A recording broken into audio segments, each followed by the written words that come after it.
European Union is one of the boldest political experiments ever attempted. It brings together 27 nations, each with its own language, culture, history, and political system, and asks them to act as one. Together, they form the world's largest single market, one of the richest regions on Earth, and the most successful peace project in modern history. Yet the EU is also full of contradictions. It is powerful, but often slow. It is wealthy, but aging. It is admired for its social model, yet criticized for bureaucracy and stagnation. To understand modern Europe and the challenges ahead, we must understand how the EU was built, how it actually works, and why it struggles to move at the speed the world now demands. The story of the European Union begins in the ruins of 1945. After two devastating world wars, Europe was economically destroyed and politically exhausted. France and Germany, once bitter rivals, understood that another conflict would be catastrophic. Their solution was revolutionary: tie their economies so closely together that war would become impossible. In 1951, 6 countries, France, West Germany, Italy, Belgium, the Netherlands and Luxembourg, created the European Coal and Steel Community, sharing control of the industries that had fueled conflict. This initial cooperation worked, and momentum grew.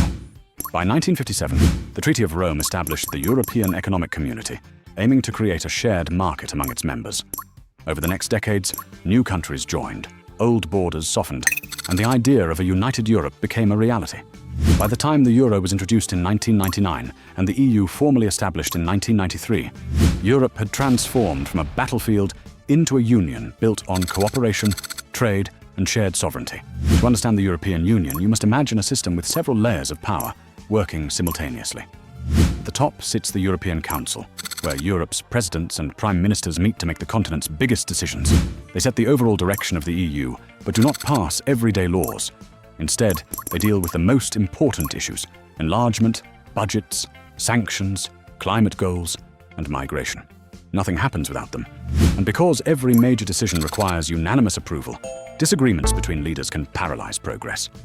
Below the Council is the European Commission, which acts as the EU's executive branch. The Commission proposes laws, manages the EU budget, negotiates trade agreements, and ensures that member countries follow EU rules. Each nation sends one commissioner, yet they are expected to serve Europe as a whole, not their home governments. This gives the Commission enormous influence, but also places it under constant scrutiny. It is powerful, but not elected. The European Parliament represents the citizens directly. Europeans vote every 5 years to choose its members, making it the only EU institution chosen through universal democratic elections. The Parliament debates and amends legislation, approves budgets, and confirms the Commission's leadership, yet it cannot raise taxes or control military policy. Compared to national parliaments, its powers are significant, but limited. Then there is the Council of the European Union, often called the Council of Ministers. Here, national ministers, finance ministers, defense ministers, agriculture ministers meet to negotiate and adopt laws alongside the Parliament. Together, the Council and Parliament form the EU's legislative system, creating laws that impact everything from food safety and competition rules to environmental standards and digital privacy. This interconnected system is complex, sometimes frustratingly slow, but it allows 27 nations to cooperate without giving up full sovereignty. But the European Union is not a country. It is a hybrid structure operating across multiple layers of authority. Local governments manage cities and regions. National governments hold most political power. And the EU creates rules that apply across the entire continent, governing trade, food safety, transportation, environmental regulations, and consumer protections. Within the EU, there are further layers. The Eurozone, for example, includes countries that share the euro and rely on the European Central Bank for monetary policy. Schengen, another layer, includes countries that have abolished internal borders, allowing people to travel from Portugal to Poland without a single passport check. These overlapping systems create both cooperation and confusion. A Dutch citizen can work in Germany, study in Spain, receive healthcare in Belgium, and retire in Portugal, all thanks to EU rules. Yet defense, education, taxation, and welfare are almost entirely national responsibilities. This blend of shared and national powers makes the EU unique, flexible, and sometimes deeply complicated. Despite its complexity, the European Union is an economic superpower. With a $16 trillion GDP, It is one of the largest economies in the world. It possesses the biggest unified consumer market, with 450 million people buying and selling under the same regulatory umbrella. The EU's social model provides universal healthcare, strong worker protections, and some of the highest living standards on Earth. Germany's industrial strength, France's agricultural output, Italy's manufacturing, the Netherlands' logistics, Sweden's innovation, and Ireland's corporate tax model all contribute to a powerful but diverse economic machine. Yet this machine moves slowly. Growth has hovered around 1% for years, and productivity lags behind the United States. Europe depends heavily on external powers for semiconductors, digital platforms, defense capabilities, and even energy. The energy crisis triggered by the war in Ukraine exposed Europe's vulnerability. For decades, it relied on cheap Russian gas, and when that supply was cut off, the entire continent scrambled to avoid industrial collapse. Europe's strength lies in stability, but stability sometimes comes at the cost of speed. The European Union faces several structural weaknesses that threaten its future. One of the most severe is demographic decline. Most European countries have aging populations, low birth rates, and shrinking workforces. Pension systems strain under pressure, healthcare costs rise, and labor shortages spread across industries. Another challenge is slow decision-making. Because major decisions require unanimous agreement among 27 countries, even basic reforms can take years. Issues like migration, defense coordination, and sanctions regularly get stuck in political deadlock. Economic inequality within the EU also creates tension. Northern Europe is wealthy, export-driven, and fiscally conservative. Southern Europe struggles with higher debt, lower productivity, and youth unemployment.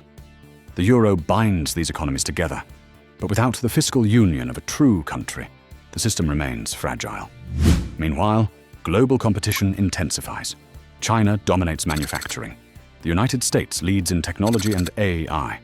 The EU risks falling behind both if it cannot innovate fast enough. Despite its weaknesses, the European Union remains one of the most stable and prosperous regions in the world. Its institutions, although slow, are strong and widely trusted. Its cities are clean, safe, and well-connected. Infrastructure, from high-speed rail to healthcare systems, ranks among the best on Earth. European companies lead in aerospace, luxury goods, green technology, pharmaceuticals, automotive engineering, and precision machinery. Perhaps Europe's greatest strength is its soft power.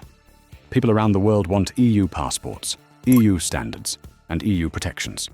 Despite its challenges, the EU remains a place of opportunity and stability, a region where human rights, rule of law, and democratic values are still deeply rooted. The EU stands at a pivotal moment.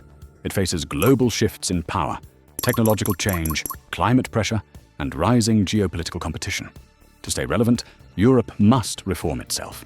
It needs faster decision-making, stronger defense cooperation, and a more unified approach to innovation and digital infrastructure.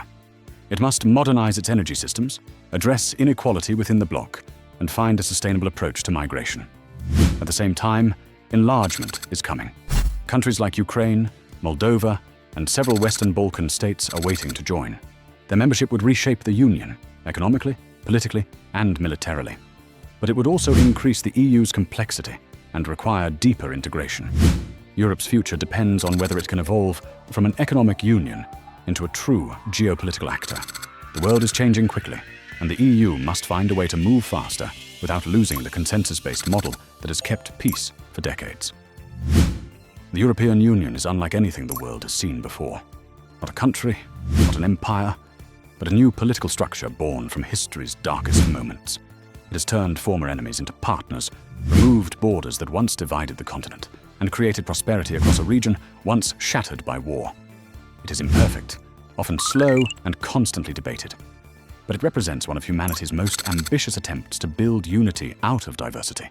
The EU's story is still being written, and its future will depend on whether Europe can adapt to a world that is moving faster than ever before.